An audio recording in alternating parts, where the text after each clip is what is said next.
Good morning दोस्तों, आप लोग का स्वागत है आपके अपने YouTube channel smart study bye silencer में। दोस्तों, आज हम आप लोगों के लिए लेके आए हैं अनेक शब्दों के लिए एक शब्द जो कि हर कॉम्पिटिटिव एग्जाम में पूछा जाता है, जिसमें सिलेबस हिंदी दिया हो। और ये ऐसा कलेक्शन है जो हर किसी न किसी एग्जाम में पूछा गया है। और आप पूरा वीडियो आज करके देखिए, आपको ये फील होगा कि हमने कम टाइम में ज़्यादा पढ़ाई किया। और बाकी अदर लोग को वीडियो देखेंगे तो उसमें ज़्यादा टाइम आपको देखने को मिलेगा, बट ये अभी 7-8 मिनट की वीडियो में आपको बहुत सारी जानकारी मिलेगी। चलिए दोस्तों, शुरू करते हैं। अवन्यगत। अवन्यगत क्या होता है? जैसे कि एग्जाम में पूछा जाता है, कई शब्दों में लिखा होगा कि पीढ़ी दर पीढ़ी चलने वाली परंपरा को क्या बोला जाता है, तो एक शब्द में बोलेंगे अवन्यगत। ठीक है। उसके बाद अवीरा। अवीरा किसे कहते हैं? एग्जाम में मिलेगा कि ऐसी स्त्री जिसका पति और पुत्र दोनों ना हो, उसे क्या बोलेंगे? तो एक शब्द में उसे बोलेंगे अवीरा। अब देखिए, एग्जाम में बड़ा नल, जठराग्नि, दवानल, इन सब में लोग बहुत कंफ्यूज होते हैं। तो बड़ा नल क्या है? बड़ा नल होता है समुद्र में लगने वाली आग को बड़ा नल कहते हैं। ठीक है। और इसको लोग कंफ्यूज हो जाते हैं, तो कंफ्यूज ना हो उसके लिए क्या एक ट्रिक है। जैसे बड़ी बड़ी मछलियां, तो बड़ी बड़ी मछलियां कहाँ मिलेंगी? समुद्र में मिलेंगी। इस प्रकार हम कह सकते हैं कि समुद्र में लगने वाली आग को बड़ा नल कहा जाता है। ठीक है। उसके बाद जठराग्नि है। जठराग्नि अगर पूछा जाए तो ये पेट में लगने वाली आग होती है। अब इसको कैसे रिलेट करेंगे कि आप एग्जाम में कंफ्यूज ना हो? तो एक एक ग्रंथि पाई जाती है, जठर ग्रंथि, जो कि पेट में पाई जाती है। तो पेट में पाई जाती है, तो हम कह सकते हैं कि पेट में लगने वाली आग को जठराग्नि, क्योंकि जठर से जठराग्नि बना हुआ है। और ये आता है दवानल। दवानल क्या होता है? दवानल क्या होता है? दवानल आपको ये बताया जाता है कि किसमें? जंगलों में लगने वाली आग। जंगलों में लगने वाली आग को दवानल कहते हैं। ठीक है। अब ये दवानल जो होता है, तो ये एग्जाम में कंफ्यूज ना हो उसके लिए ट्रिक क्या है? दा से दवा। दवा कहाँ मिलती है? जंगलों में मिलती है। कैसे? जड़ी बूटी जो होती है जंगलों में ही तो मिलती है। तो इस प्रकार से हम कह सकते हैं दवानल यानी जंगलों में लगने वाली आग। दा से दवानल, दा से दवा। दवा कहाँ मिलेगी? जंगल में मिलेगी।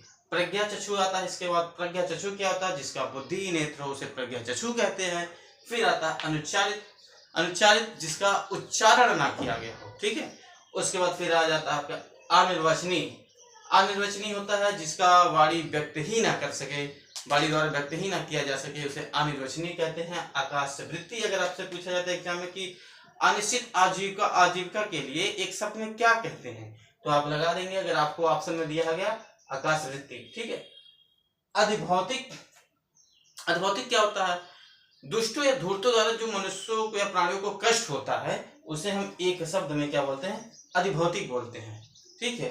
उसके बाद फिर आ जाता है दवाग्नि। ये दवाग्नि देखिए क्या होता है, यहाँ दवानल था, यहाँ दवाग्नि था, दोनों सेम चीज होता है। जंगलों में लगने वाली आग को दवानल भी कह सकते हैं, दवाग्नि भी कह सकते हैं।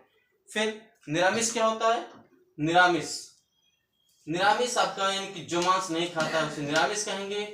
पृष्ठपोषण, एक ही बात को दोहराते रहने को पृष्ठपोषण कहते हैं। प्रत्युत्पन्नमति क्या होता है? ऐसा प्रत्यय उत्पन्नमति यानी कि कहा जाएगा जो तुरंत किसी मैटर का सलूशन निकाल ले, यानी कि तुरंत उसका उत्तर सोच ले। मंथन जो बहुत धीमी गति से काम करता हो। वियोगनी गृहिणी जिसका पति बाहर रहता हो, उसकी वजह से वो वियोग में हो, उसे वियोगनी कहेंगे। व्याकरण व्याकरण व्याकरण व्याकरण के जानकार को व्याकरण कहा जाएगा। चक्रवर्ती किसे कहते हैं? पूरे पृथ्वी के राजा जो होते हैं उसे एक शब्द में क्या बोलते हैं? चक्रवर्ती बोलते हैं। ठीक है। उसके बाद फिर आपका आ जाता है परित्यक्ता। परित्यक्ता क्या होता है?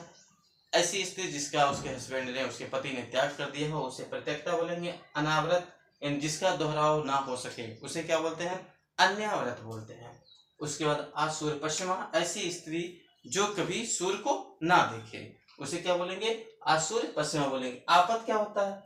ऐसे वृक्ष जिसके पेड़ के पत्ते झड़ गए हों। सधवा क्या होता है? जिसका सधवा ऐसे व्यक्ति को कहा जाता है जिसका पति जिंदा हो। ठीक है। ठीक है, जिसका स्त्री जिंदा हो उसे सधवा कहेंगे। उसके बाद दुष्प्राय आपका। दुष्प्राय ऐसा काम जिसे करना बहुत ही कठिन हो। चषक क्या होता है? मदिरा यानी कि शराब पीने वाला जो बर्तन होता है, जो प्याला होता है उसी को बोलेंगे चषक। समावर्त क्या होता है? समावर्त यानी कि जो गुरुकुल होता है, जो गुरुकुल होता है उसके बाद वहां पर जब आप ग्रेजुएशन कंप्लीट कर लेते हैं तो जो विदाई समारोह होती है उसे समावर्तन कहते हैं। ठीक है। जिज्ञासा, जिसको विजय प्राप्त करने की इच्छा होती है उसे जिज्ञासा हो गई। पोषित पद का वही है जिसका स्त्री बाहर ही रहता हो, जिसका पुरुष बाहर रहता हो उसको पोषित पद का कहेंगे। मृत प्राय, जो मृत के बहुत नजदीक हो। अनिर्णित, जिसका निर्णय ना किया जा सके। एग्जाम में पूछा जाएगा कि जिसका निर्णय ना किया जा सके उसको एक शब्द में क्या बोलते हैं, तो क्या बोलेंगे? अनिर्णित बोलते हैं। औदार्यदाता, औदार्यदाता एग्जाम में पूछा जाएगा कि जो सब कुछ उदारता से देना जानता हो, उसमें 4 ऑप्शन रहेंगे, उसमें अगर आपको औदार्यदाता मिलता है तो हाँ आप टिक करेंगे। सदावर्त, सदावर्त ऐसे स्थान को कहा जाता है जहां पर भोजन फ्री में मिलता हो। ठीक है। परित्यक्ता, ये 2 बार हो गया। परित्यक्ता यानी जिस स्त्री का पति उसके हस्बैंड ने कर दिया हो। उसके बाद अद्य प्रसूत क्या होता है? अद्य प्रसूत, जो अभी अभी जन्म लिया उसे अद्य प्रसूत बोलेंगे। स्वमतालंबी, स्वमतालंबी किसे बोलते हैं? ऐसा पुरुष जो केवल अपने मत को मानता हो, अपने मत को प्रधानता देता हो, उसे स्वमतालंबी बोलेंगे। प्रलंब बाहु, जिसकी भुजाएं बहुत लंबी हो। निश्चित क्या होता है? एग्जाम में दे देगा अगर आपको कि मध्य रात्रि के समय को क्या बोला जाता है, तो उसमें अगर आपको निश्चित ऑप्शन में मिलता है तो टिक करेंगे। वचाल क्या होता है? जो बहुत अधिक बोलता है उसे वचाल कहेंगे। पांडुलिपि या हस्तलिपि, ये क्या होता है? पांडुलिपि या हस्तलिपि जो होता है ये अपने हाथों द्वारा जो लिखा जाता है उसे हस्तलिपि या पांडुलिपि कहेंगे। तकावी